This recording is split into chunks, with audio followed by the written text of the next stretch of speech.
వేములవాడలో అభివృద్ధి పనులు వేగవంతంగా కొనసాగుతున్నాయి. వేములవాడ రాజన్న ఆలయంతో పాటు పట్టణంలో పెండింగ్లో ఉన్న పలు కీలక పనులకు రాష్ట్ర ప్రభుత్వం శ్రీకారం చుట్టింది. ముఖ్యంగా రాజన్న ఆలయాన్ని 150 కోట్ల వ్యయంతో అభివృద్ధి చేయాలని ప్రభుత్వం నిర్ణయించింది.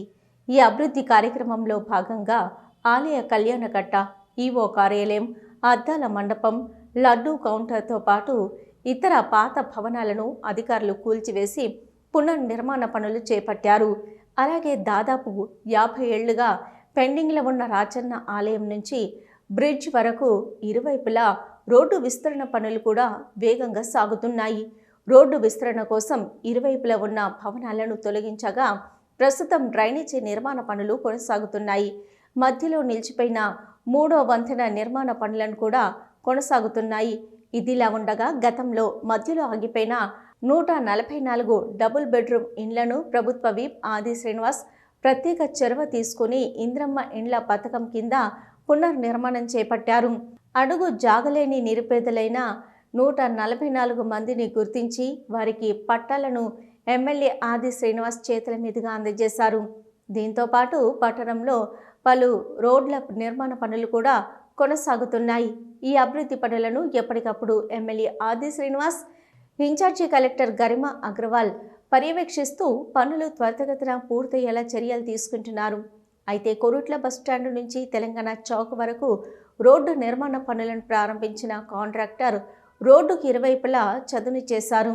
పనులు చేపట్టకపోవడంతో రోడ్డుపై దుమ్ము పేరుకుపోయి వాహనాలు వెళ్ళినప్పుడు రోడ్డుకు ఇరువైపులా ఉన్న దుకాణదారులు, వాహనదారులు, ప్రజలు తీవ్ర ఇబ్బందులు పడుతున్నారు. ఇప్పటికైనా అధికారులు త్వరగా పనులు పూర్తి చేయాలని పట్టణ ప్రజలు కోరుతున్నారు.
బస్ స్టాండ్ ప్రాంతంలో ఉన్న మా ఏవైతే కమర్షియల్ షాప్స్ కావచ్చు, లేకుంటే ప్రజలు కావచ్చు, ఈ రోడ్డు వైడనింగ్లా చేసినటువంటి పనులు ఏదైతుందో దానివల్ల చాలా ప్రాబ్లం ఏర్పడుతుంది.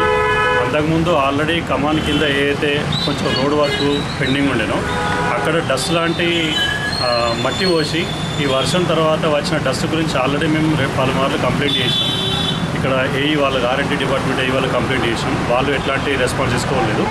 ఆ తర్వాత ఈ రోడ్ వైడింగ్లో చేసినటువంటి ఏదైతే వర్క్ ఉందో వాళ్ళు చేసినటువంటి వర్క్ మట్టి తీయడం వల్ల ఇక్కడ డస్ట్తోనే చాలా ప్రాబ్లం ఏర్పడుతుంది. ఈ డస్ట్ మేము అంటే ఇక్కడున్న ప్రజలు పీల్చుకోవడం ద్వారా చాలా అనారోగ్య సమస్యలు ఏర్పడుతున్నాయి. చిన్నపిల్లలకి కావచ్చు, ఇక్కడున్న మా షాప్లకు వచ్చే కస్టమర్ల వల్ల కావచ్చు, వాళ్ళకి కావచ్చు, ఈవెన్ మాకు కూడా కావచ్చు, చాలా ప్రాబ్లం ఏర్పడుతుంది. ఇటు ఒక దిక్కు చలితో పాటు ఈ డస్ట్ వల్ల చాలా అనారోగ్య పాలు అయ్యే అవకాశం ఉంది.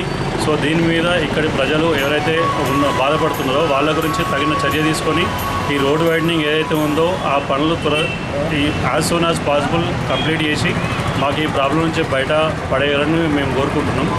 మేము ఆల్రెడీ కంప్లైంట్ కూడా చేసినాం. మున్సిపల్ వాళ్ళని అడిగిన వల్ల అది మా అండర్లో లేదంటున్నారు.